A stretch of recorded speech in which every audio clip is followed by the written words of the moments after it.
Bismillahirrahmanirrahim. Alhamdulillah wassalatu wassalamu ala Rasulillah amma ba'du.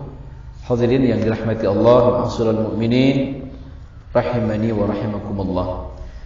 Ada suatu nasihat yang pernah disampaikan oleh Nabi sallallahu alaihi wasallam pada sahabat junior Ibnu Abbas radhiyallahu anhuma.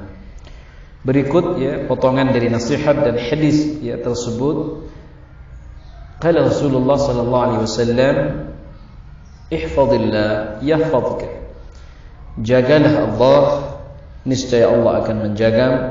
Jagalah hak Allah, jagalah agama Allah, jagalah batasan-batasan yang telah Allah gariskan, niscaya Allah akan menjagamu.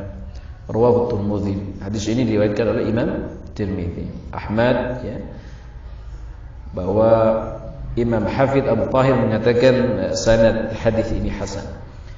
Sudah dirahmati Allah Subhanahu wa taala, disebutkan dalam Jami'ul Ulum wal Hikam yang dimaksud dengan menjaga hak Allah adalah menjaga batasan-batasan, hak-hak, perintah dan larangan-larangan Allah. Yaitu seseorang menjaganya dengan melaksanakan perintah Allah, menjauhi larangannya. Tidak melampaui batas dari batasan yang telah Allah Subhanahu wa taala tetapkan.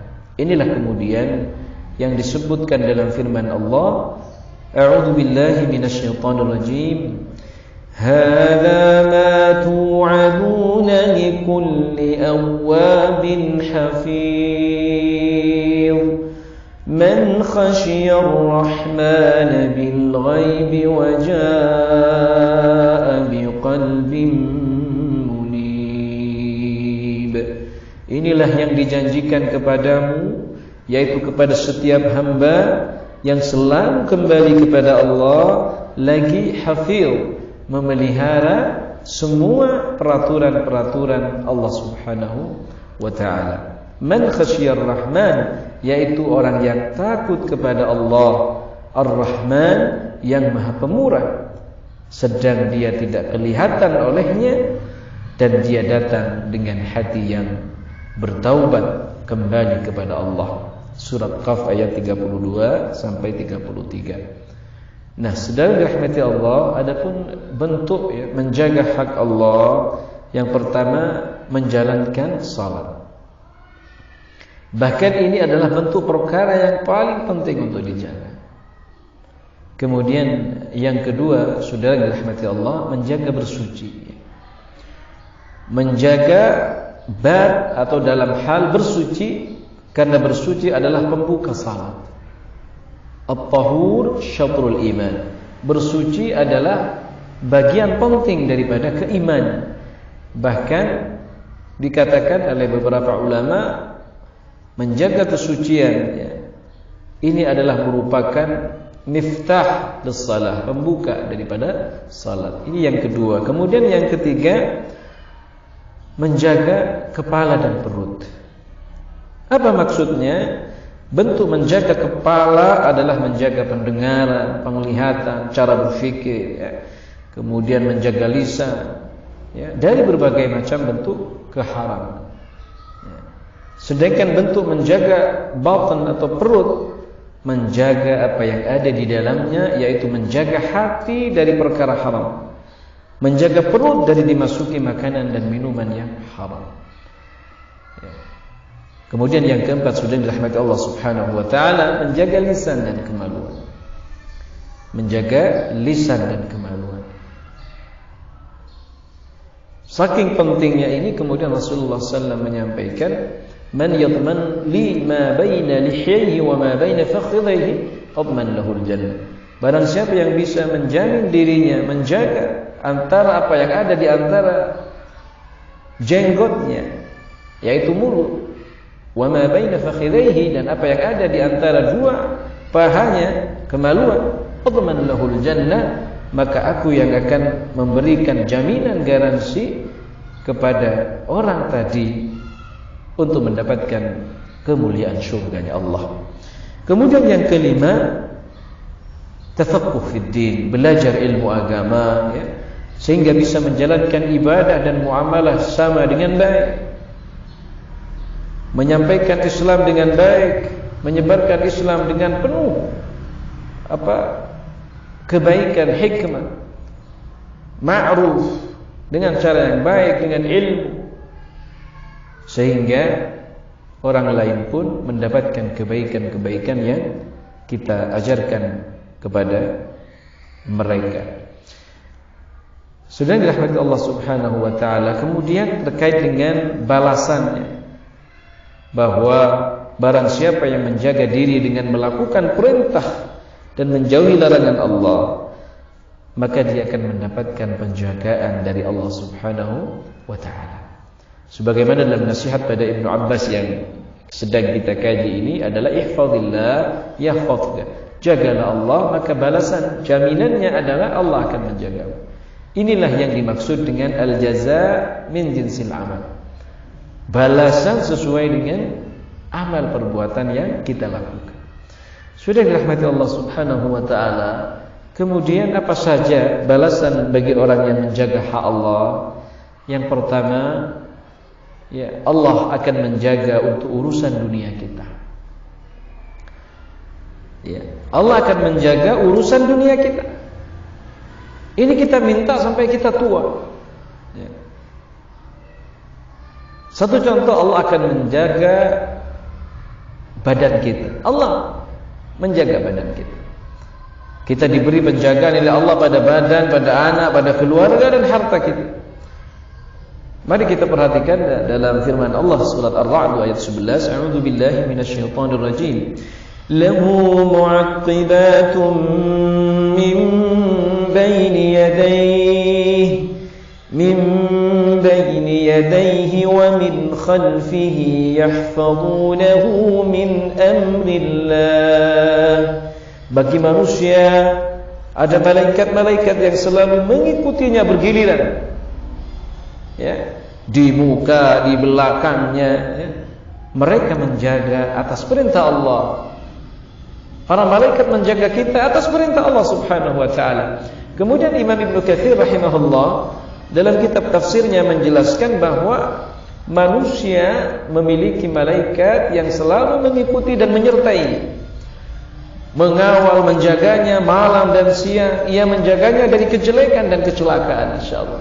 Maka kalau kita perhatikan kan, orang-orang yang saleh atau bahkan anak-anak kecil, bayi yang sedang dibawa oleh orang tuanya kemudian mengalami kecelakaan, bayi yang masih bersih suci, orang tua yang saleh kemudian diselamatkan oleh Allah, dihindarkan dari keburukan, dari kecelakaan dan sebagainya. Nah, ini janji Allah Subhanahu wa taala, ihfazillah yahfazka, karena keluarga tadi, orang tua tadi, anak tadi ini bersih menjaga hubungannya dengan Allah dan dengan sesama.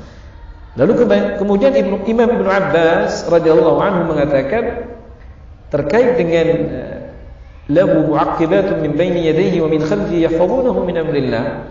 Mereka adalah para malaikat yang akan selalu menjaga atas perintah Allah. Jika datang ajal, barulah malaikat tadi akan meninggalkan.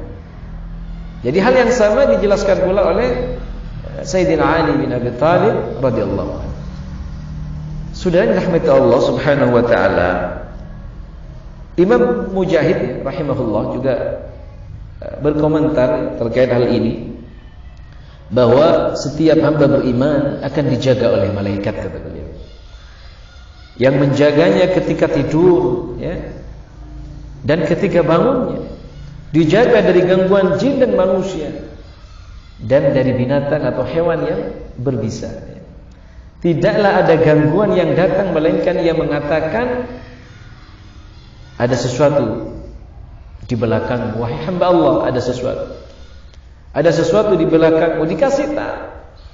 Nah, kecuali ada sesuatu yang Allah izinkan akan menimpanya, maka pasti ini sudah menjadi ketetapan yang tidak mungkin lagi bisa dicegah. Ini menurut Imam Mujahid rahimahullahu ta'ala. Ini balasan yang pertama, bahwa Allah akan menjaga urusan dunia, urusan badannya, ya, urusan keluarganya, urusan anaknya, perkara hartanya, ini akan dijaga oleh Allah. Kemudian balasan yang kedua, jika kita menjaga hak Allah pada waktu muda dan kuat, maka Allah akan menjaganya pada waktu tua dan lemahnya kita. Sekali lagi kami ulang bahwa ketika pada saat masa-masa muda, wahai kaulah muda, pemuda dan pemudi, di saat kita sedang usia muda, kita mampu menjaga hak Allah, menjalankan perintah Allah, meninggalkan larangan Allah, maka pada saatnya nanti ketika kita beranjak masa-masa tua, ya, Allah akan terus menjaga kita. Allah akan menjaga pendengaran, penglihatan, daya, kekuatan serta kecerdasan kita. Kita dibimbing oleh Allah untuk tetap menjadi orang-orang yang taat kepada Allah Subhanahu wa taala. Saudara yang dirahmati Allah, kemudian Ibnu Rajab rahimahullah pernah menceritakan bahwa sebagian ulama ada yang sudah berusia di atas 100 tahun. Namun ketika itu mereka masih diberi kekuatan dan kecerdasan. Diceritakan bahwa di antara ulama tersebut pernah melompat dengan lompatan yang amat jauh. Ulama tersebut mengatakan, hadhil jawarih hafidhaha 'anil ma'asi fis sighar fahafidhallahu 'alaina fil kibar. Anggota badan ini, katanya, selalu aku jaga agar jangan sampai terjatuh berbuat maksiat di kala muda. Fahafidhallahu 'alaina fil kibar. Maka balasannya Allah balik menjaga anggota badanku ini di saat waktu tuaku. Masya Allah. Ini balasan yang kedua. Jadi Allah akan menjaga kita sampai kita tua, menghadapnya. Namun sebaliknya orang yang sudah berusia senja, jompo, ya, kemudian dia tetap bermaksiat kepada Allah Subhanahu wa taala, maka inna hadza dhayya Allahu fi sigharihi fadayyahu Allahu fi kibar. Inilah sebab karena kelalaiannya di waktu mudanya, maka Allah pun melalaikan dirinya di waktu tuanya. Kemudian balasan yang ketiga, saudara, kata Allah Subhanahu wa taala, begitu pula Allah akan menjaga keturunan orang-orang yang saleh yang selalu taat kepada Allah. Ya. Keturunannya dijaga, mendapatkan penjagaan dari Allah Subhanahu wa taala. Inilah karunia dari Allah bagi orang-orang yang menjaga perintah dan hak-hak Allah Subhanahu wa taala. Mari kita ingat, ya, bagaimana kisah yang Allah rekam dalam surah Al-Kahfi ayat 82. Bagaimana kemudian penjagaan Allah karena anaknya yang saleh. Ya. A'udzu billahi minasyaitonir rajim. Wa ammal jidaru fakana li ghulamayn yatimayn fil madinah wa kana tahtahu kanzun lahumā wa kana abūhumā ṣāliḥan. Adapun dinding rumah adalah kepunyaan dua orang anak yatim di kota itu, dan di bawahnya ada harta benda simpanan bagi mereka berdua, sedang ayahnya adalah orang yang saleh. Kemudian balasan yang keempat, Allah menjaganya dari berbagai macam gangguan. Kemudian balasan yang kelima, penjagaan yang lebih dari 4 penjagaan di atas. Allah akan menjaga agama dan imannya, serta menjaganya dari syubhat dan syahwat yang haram. Ini barangkali yang bisa kami kaji bersama-sama. Mudah-mudahan Allah menjaga kita di usia muda kita hingga datangnya usia tua kita. Inni la'asil la fa'arifu dhalika fi khuluq khadimi wadri. Sungguh jika aku bermaksiat kepada Allah, maka aku akan temui pengaruh jeleknya pada akhlak pembantu hingga perangai buruk pada hewan tungganganku. Semoga Allah Subhanahu wa taala menjaga diri kita dari bermaksiat kepada Allah dan menjadikan kita hamba-hamba yang selalu menjaga aturan dan hukum-hukum Allah. Amin ya rabbal alamin. Assalamualaikum warahmatullahi wabarakatuh.